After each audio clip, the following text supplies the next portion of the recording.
Welcome back to Fantasy Alarm TV, everybody. I'm your host, Jeff Mans. Me of the bloated face. Do you notice how my face looks just bloated? I don't know what is going on.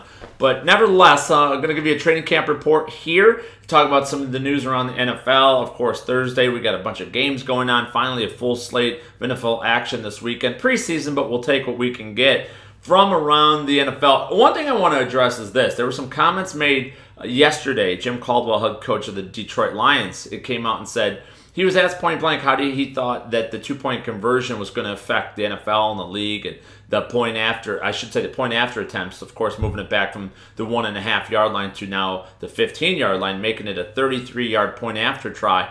And I've been saying this all summer long. I feel like I'm the only person that even comprehends that this is a pretty big difference and deal. This could alter the way we play fantasy football. And Jim Caldwell came out today and he said, well, there are going to be teams, and we might be one of them, hint, hint, who are going to go for two on every chance they get, every time.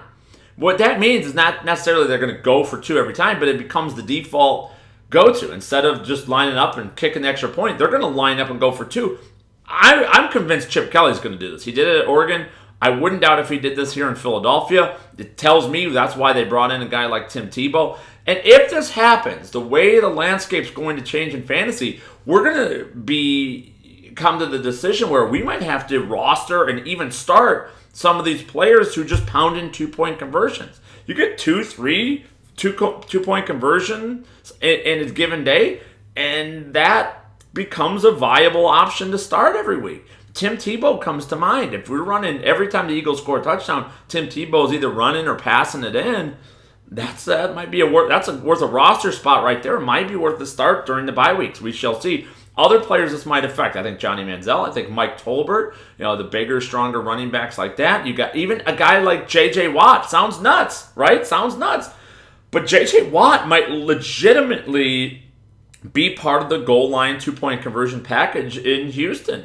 If you notice on the first episode of the Hard Knocks thing with the Houston Texans, J.J. Watt's catching balls out of the jugs machine. Why is he doing that? You're a defensive lineman. It doesn't make much sense.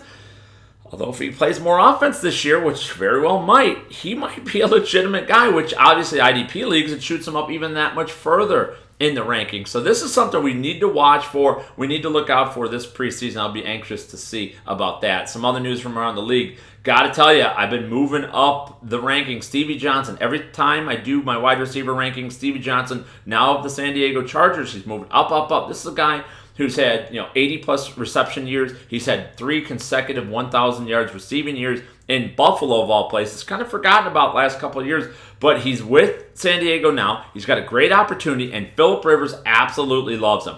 I'm a big fan of Stevie Johnson. I'm going to end up drafting him in every league I'm in as a wide receiver 4 or 5, but he might break my starting lineup, my starting 3 at wide receiver week after week. He plays through pain. He catches balls in traffic. He's a quarterback's wet dream, everybody. So Stevie Johnson, a guy you need to be keeping your eye on there as well. Also, Steelers settled on a kicker. Garrett Hartley's going to replace the injured Sean Suizum. So Hartley gets another chance despite only 81% field goal accuracy, kicking in a dome over his career. So I think Hartley's not going to be long for that job either. I stay completely away from that despite the Steelers being a high-octane offense. That's going to do it for this training camp report. Check out FantasyAlarm.com for the latest and greatest.